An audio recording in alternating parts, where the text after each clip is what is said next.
한국 방위산업 역사상 전례 없는 소식이 전해졌다. 한국이 차세대 전투기 KF-21을 무려 700대 규모로 초대형 양산에 들어간다는 결정이 내려진 것이다. 이 소식은 발표 직후 국내를 넘어 전 세계 군사 전문가와 언론의 주목을 받았고, 특히 일본 사회는 그야말로 충격에 휩싸였다. 일본 언론은 이를 미친 결정이라고 표현하며 한국의 의도와 배경을 두고 연일 분석을 쏟아내고 있다. KF-21은 그동안 한국이 독자 개발에 성공한 4.5세대급 전투기로 시제기 시험 비행과 각종 무장 통합 시험에서 성과를 거두며 실전 배치에 가까워지고 있었다. 하지만 700대라는 숫자는 단순한 전력 확충을 넘어서는 의미를 갖는다. 이는 전 세계적으로도 손꼽히는 대규모 생산 규모이며 단기간에 이런 결정을 내릴 수 있는 국가는 손에 꼽힌다. 한국 정부와 방위사업청은 이번 결정이 단순한 군사력 과시가 아니라 국가 생존 전략의 일환이라고 강조한다. 북한의 위협, 중국의 군사력 확장, 그리고 일본의 최신의 전투기 도입 움직임까지 동북아 안보 환경은 급격히 변화하고 있다. 이 가운데 KF-21의 대량 생산은 단순한 방어용 무기가 아닌 전략적 억제력으로 자리잡게 될 것으로 보인다. 국내 여론은 흥분과 자부심으로 들끓고 있다. 온라인 커뮤니티와 SNS에서는 드디어 우리 힘으로 하늘을 지배한다는 반응부터 이제 누구도 우리를 얕잡아 볼 수 없다는 목소리까지 쏟아졌다. 특히 700대라는 수치는 대한민국 공군의 전력을 단숨에 세계 최상위권으로 끌어올리는 수준이다. 현재 미 공군의 전투기 보유 규모를 제외하면 일본이나 중국과 비교해도 압도적인 수치다. 반면 일본은 당혹감을 감추지 못하고 있다. 주요 방송사들은 긴급 특집 방송을 편성해 한국의 결정은 일본의 안보를 직격한다는 해석을 내놓았다. 일부 전문가들은 한국이 군사력으로 일본을 압도하려는 의도를 드러냈다 고 경고했고, 또 다른 분석가들은 한국의 생산 속도와 기술력은 이미 일본을 추월했다고 인정했다. 이러한 분위기는 일본 정치권에도 파급력을 미치며 방위비 증액 논의를 더욱 가속화시키고 있다. 흥미로운 점은 일본 내부에서조차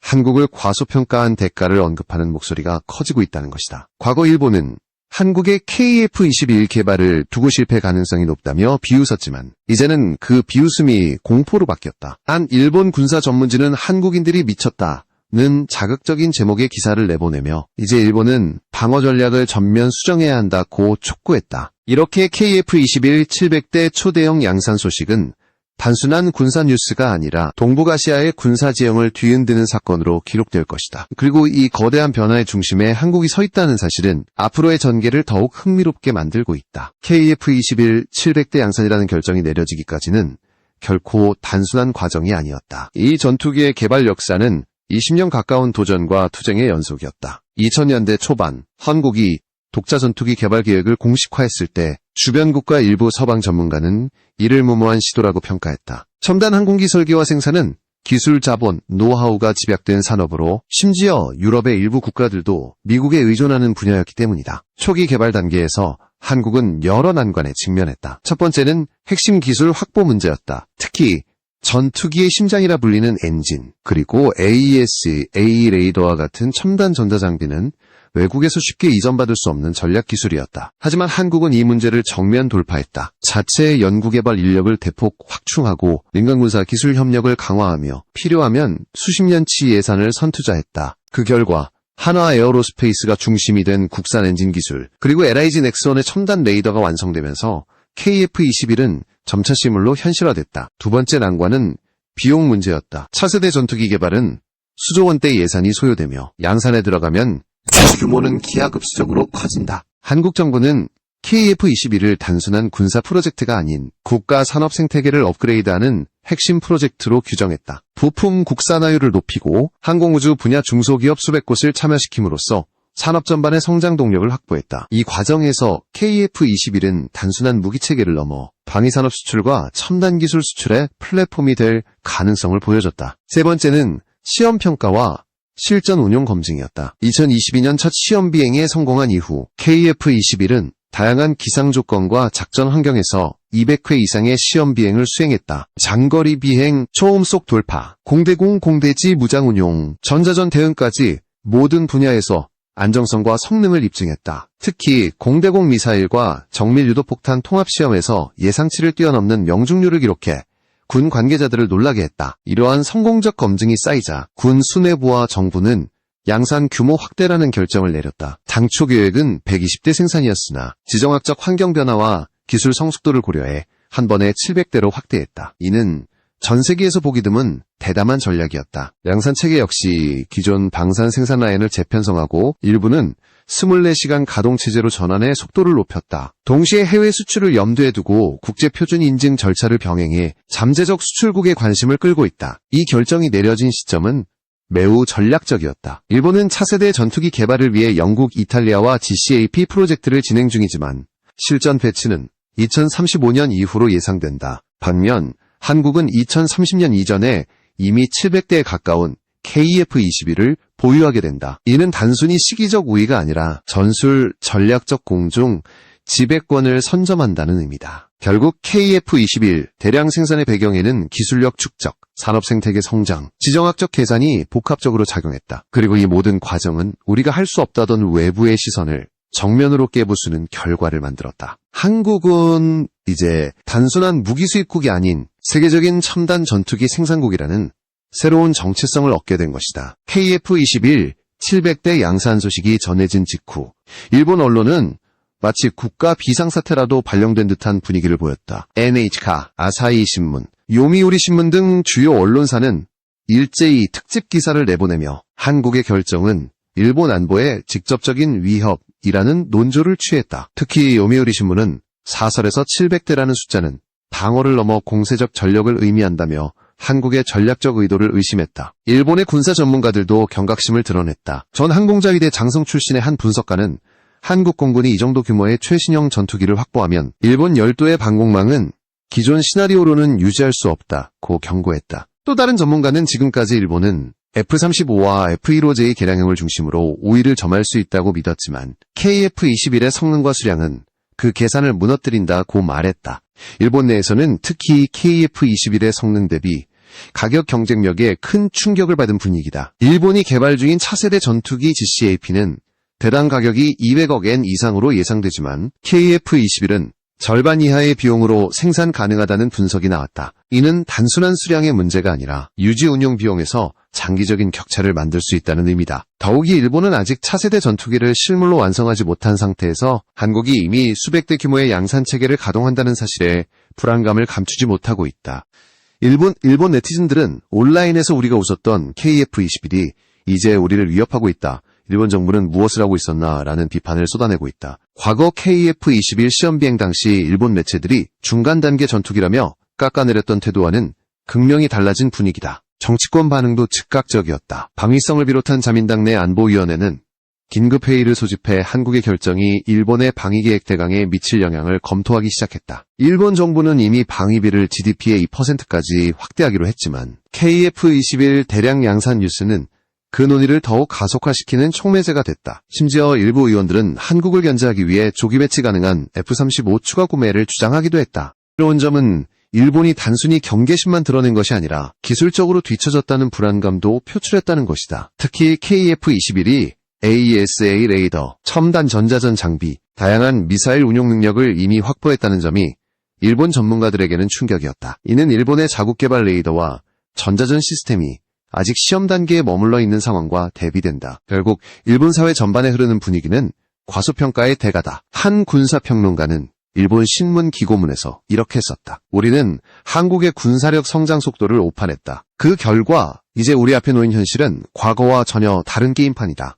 이 한마디가 일본이 느끼는 불안과 당혹감을 정확히 대변하고 있었다. KF-21 700대 양산 결정은 단순히 한일 양국 간의 군사 경쟁 구도에만 영향을 미치는 것이 아니다. 이는 동북아 전체의 전략 균형을 뒤흔드는 변수가 되었고 주요 강대국들 역시 즉각 반응을 보였다. 특히 미국, 중국, 러시아 등 영내 군사 강국들의 시선이 집중됐다. 먼저 미국의 반응부터 살펴보면 미 국방부는 공식적으로는 한국의 방위력 강화는 한미동맹 차원에서 긍정적이라는 입장을 내놨다. 하지만 비공식적으로는 복잡한 기류가 감지된다. 미국은 한국의 독자 전투기 대량 생산이 자국의 무기 수출 시장과 직결된다는 점에서 경계심을 가질 수밖에 없다. KF-21이 실전 배치 후 성능을 입증하면 미국산 F-35나 F-16의 잠재적 수출 시장 일부를 잠식할 가능성이 높기 때문이다. 그럼에도 미국은 동맹국의 군사적 자립을 공개적으로 반대할 수 없기에 외교적으로 미묘한 태도를 유지하고 있다. 중국의 반응은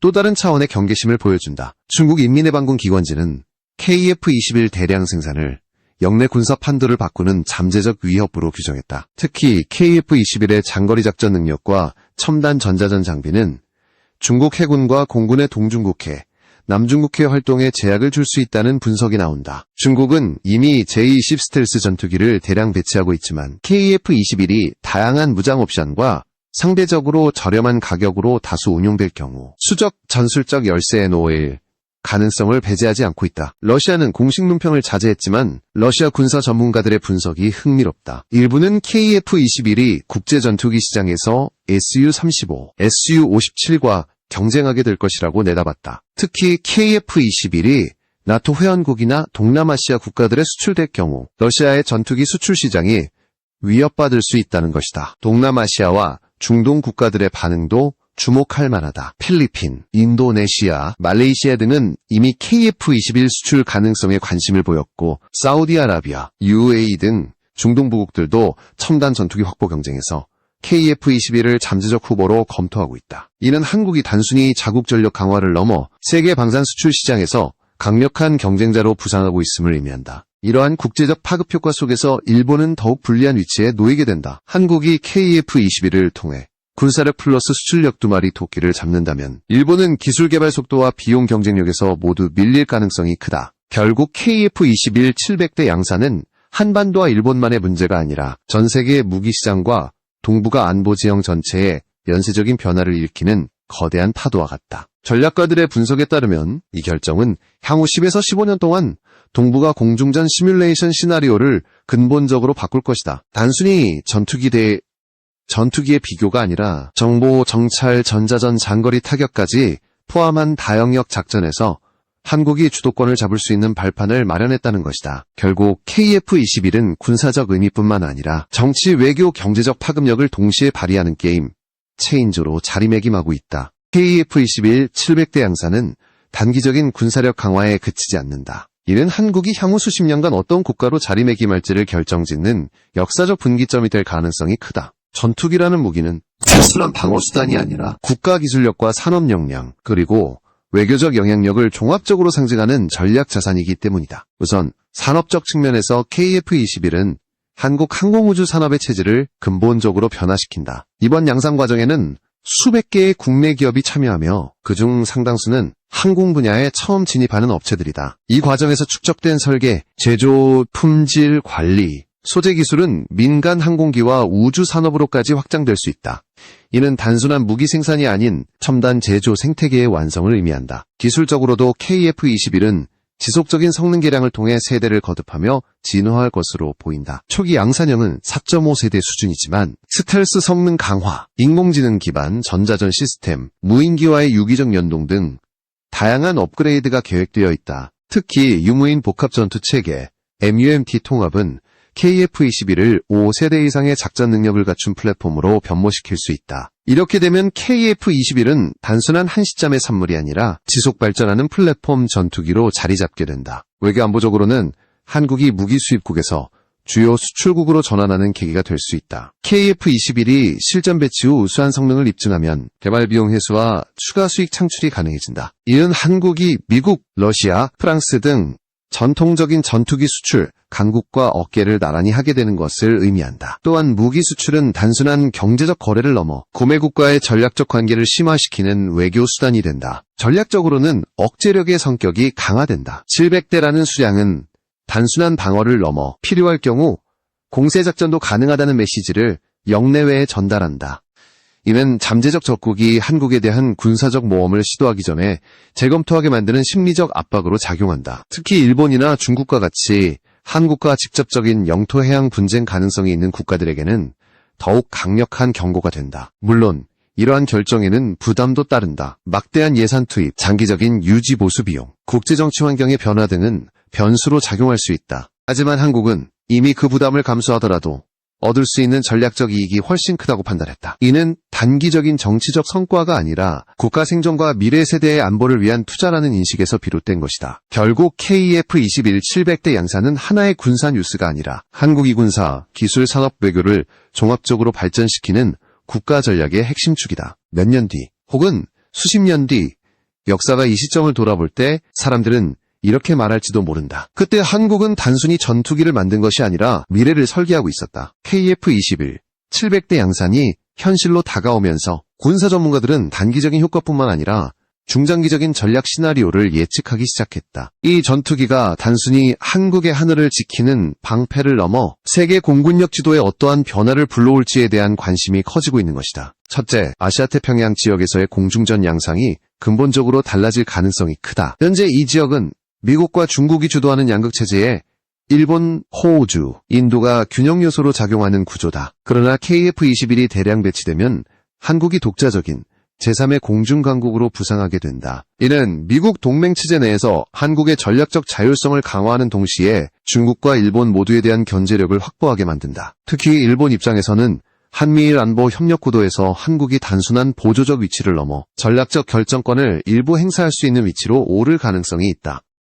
둘째, 글로벌 무기 시장에서의 판도 변화다. KF-21이 실전 운용에서 우수한 성능을 증명하고 경쟁력 있는 가격을 유지한다면 기존 전투기 시장 예비 5, 구조, F-35, 라팔, 유로파이터, Su-35, JAS-39 그리펜의 균열이 생긴다. KF-21은 특히 동남아시아, 중동, 남미 국가들에게 매력적인 선택지가 될 수 있다. 유지비와 부품 수급 측면에서 강점을 가지는 KF-21은 경제력이 제한적인 국가들에겐 현실적인 최첨단 전투기로 인식될 것이다. 이는 한국이 무기 수출국으로서 세계 5위권에 진입할 가능성을 높인다. 셋째, 기술 확산과 군사동맹 재편 가능성이다. KF-21은 한국 주도의 국제공동개발이나 부품 현지 생산 협정을 통해 다양한 국가와의 방산협력 네트워크를 만들 수 있다. 이는 단순한 무기 거래를 넘어 정치, 외교적 결속을 강화하는 수단이 된다. 예를 들어 KF-21을 도입한 국가가 증가하면 자연스럽게 한국산 무기체계와 전술 운용 교리를 공유하는 확장형 안보 블록이 형성될 수 있다. 넷째,